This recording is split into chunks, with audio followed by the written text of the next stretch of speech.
अरे बेबी तुम ना जल्दी आना, खाना खाने बाहर चलेंगे हम। आऊंगी, जाने तो पहले। ठीक है जाओ। हाँ ठीक है, हाँ आती हूँ मैं। ठीक है बेबी।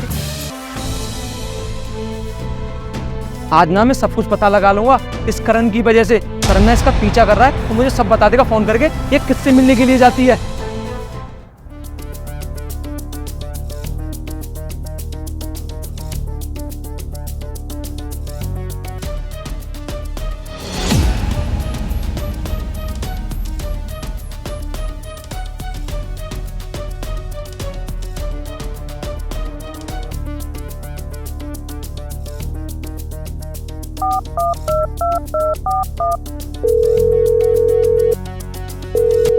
हेलो पापा, मम्मी ना किसी घर में आई है।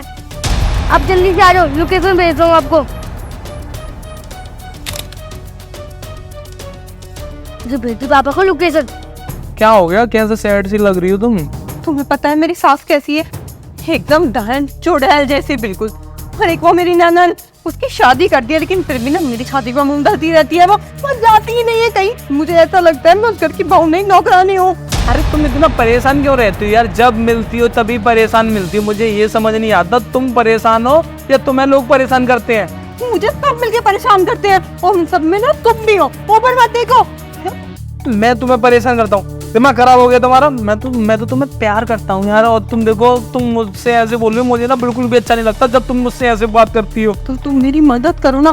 उस कन्मुही ननद का क्या करूँ मैं? मुझे ये बताओ। उस सास का क्या करूँ? उसका गला दबा दूँ, उसके खाने में जहर मिला दूँ? अरे एक दिन तुम्हारी ननद की शादी हो जाएगी और सास एक दिन मर जाएगी। अरे तुम बेअक्ल हो क्या? उसकी शादी हो गई है फिर भी मेरे घर पड़ी रहती है। वो अपने पति का घर छोड़ के वहाँ का राशन बचाती है ना। सोचती है 6 महीने यहाँ मायके में गुजार दूंगी तो मेरे ससुराल वालों का राशन बच जाएगा। अरे मैं बता रहा हूँ, ऐसा करना तुम ना अपनी ननद को ये बोलना कि तुम यहाँ रहती हो, कहीं तुम्हारे पति का अफेयर हो गया तो समझो सारी प्रॉपर्टी वो उसके नाम कर देगा, तुम यहीं पर रह जाओगी।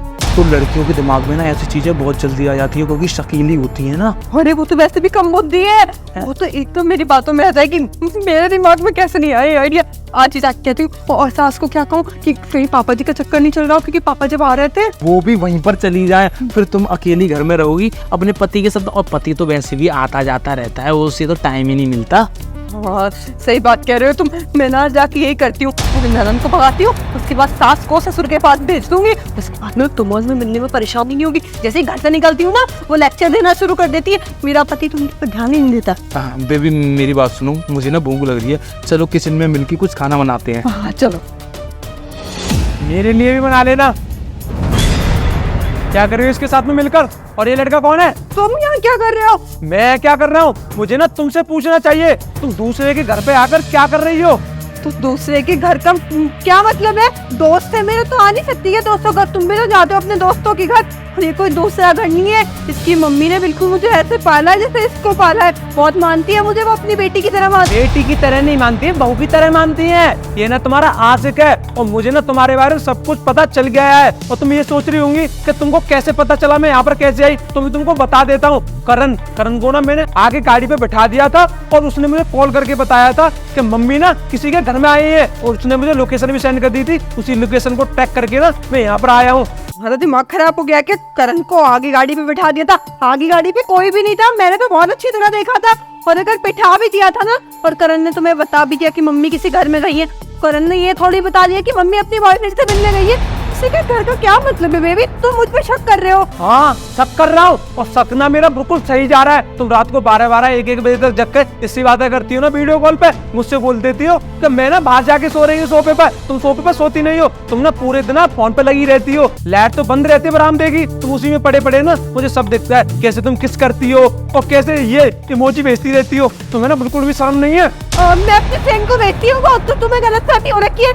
मैं समझ गई तुम्हारा ना कई बार चक्कर चल रहा है। ये मेरा दोस्त आज मुझे कह ही रहा था कि जब पति घर पे रहता नहीं है। वाह भाई वाह, कितनी बेया औरत है। इतने बोलने के बावजूद भी बोल रही है कि मेरी गर्लफ्रेंड होगी। मैं गलत हूँ? तेरी आंखों में अभी भी नहीं आ रही है ना बात? तो ठीक है, मैं ना पीसीआर को बुला लेता हूँ यहाँ पर। वो उसमें ना कांस्टेबल आएंगे, इसके ऊपर डंडे लगाएंगे ना तो खुद ना खुद कबूल कर देगा ये कि इसके ऊपर क्यों लगाएंगे डंडे? इसमें सीया जलती है बेचारे की। ठीक है ना, तेरे ऊपर भी लगवा दूंगा। लेडी कांस्टेबल भी बुला ले रहा हूँ मैं अभी। ये बॉयफ्रेंड है मेरा।